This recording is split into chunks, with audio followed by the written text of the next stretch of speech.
Yeah, we're very happy to welcome Mr. Niels on campus. He's currently program coordinator for the NGO Free Press Unlimited. You can see the flyers lying around throughout the room.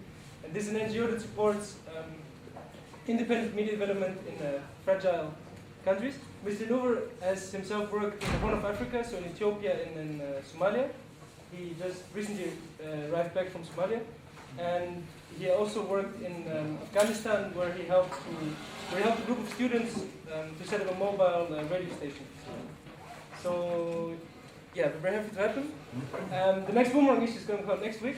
And, so, without any further ado, I haven't said anything, and I already have it said.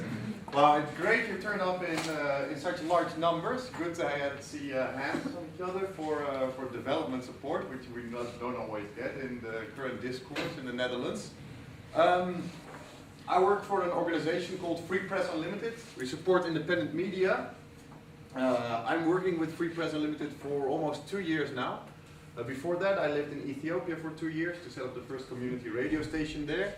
And I continue to work on Ethiopia, Somalia, and Eritrea. And only a month ago, I switched from doing predominantly radio there to the digital agenda in the Middle East and Northern Africa. So both hugely interesting areas. And about 3 weeks ago, I gave a small talk in Utrecht as well, here at the center. And I made a very big mistake. And that is that I made my lecture far too complicated. But since I believe in counterintuitive acting, and since you're the best and the brightest, I made a new one which is more complicated. Yeah.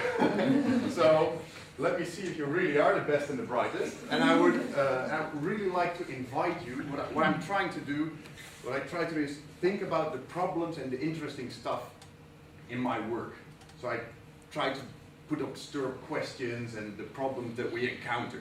So if you have questions, remarks, like, oh, you're going completely off track, please help me by making remarks, questions, and we'll take it from there. Okay? If it completely doesn't work out, I got 70 slides.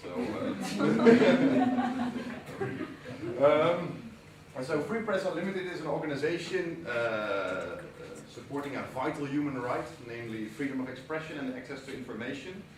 We're doing that in over 40 countries.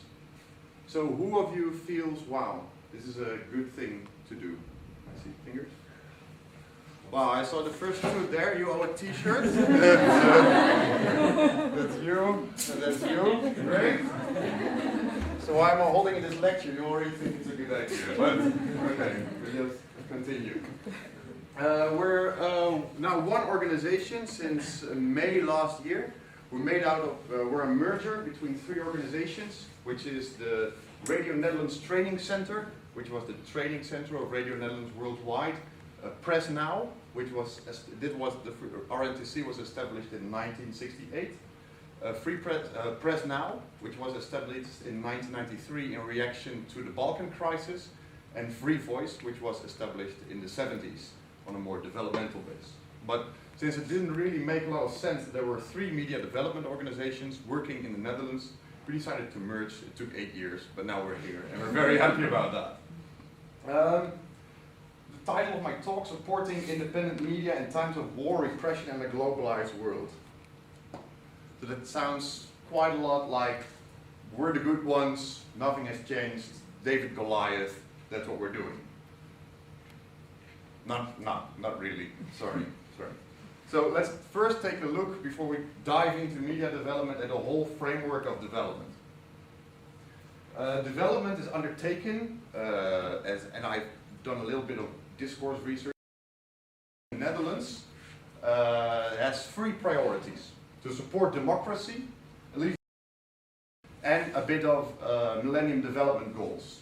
But since the Millennium Development Goals are to be get in 2015, you hear less and less of that, since we're not going to make it. Although alleviate poverty, it's clear. But then this thing of democracy, it's always interesting when people talk about democracy, since it's such a vague concept. I want to study that a bit with you. But first and foremost, I'm not going to talk about humanitarian help, since it's always too late and it's always too little and it's not structural. So humanitarian help is very good since it helps us being human and support people who are in problems, but we're trying to do a bit more structural support where possible. But this concept of democracy consists of a few parts. First, rule of law, which says something about independent judiciary, justice, no violence. But it's interesting because it fits also in another framework. Now I got a question for you. Can you name me 2 countries that are in violent conflict with each other at this moment? North and South Sudan. They are not, the North and South Sudan, they're not militarized against each other. It's the North against its minority group in the Nuba Mountains. But interesting point. Going back to Sudan if you're interested in it later on. So it's the thing that wars do not persist between countries, but so also this framework of rule of law is focused at stability, trying to dampen these civil wars. And one important thing for that is rule of law. And the second one, closely interlinked, is security. Security is not only not violence, but it also has a thick description. This comes from a relatively recent concept in international law, which is the responsibility to protect. This means that a government or other power groups in a country have a responsibility towards civilians to protect them and support them. If not, there is a legitimization for intervention. So this means that you're not always dependent only on the Security Council and the P5. So this concept is still very much in development, but it gives a very strong angle for countries to intervene where they want. Then the delivery of services is what governments should do in electricity, water, but also access to judiciary and infrastructure. And then accountability. So these are elections, but also being transparent about what a government does. So here we have these 4 concepts which make up democracy for the US, UK and the Netherlands. That is security, rule of law, delivery of services, and accountability. So whom gives what to whom and why? Interesting thing. This is the American picture. Americans show the world that they give a lot of development help to a lot of countries in this belt. But when you look at it from a more European standpoint, when you look at it in percentages of the GDP, you see that the United States is lagging completely behind with 0.19% of the GDP, whereas Sweden, Norway and Denmark are in the top notch. And you would say that because the scale of the US economy is so much bigger, they have a lot more. Well, that's true.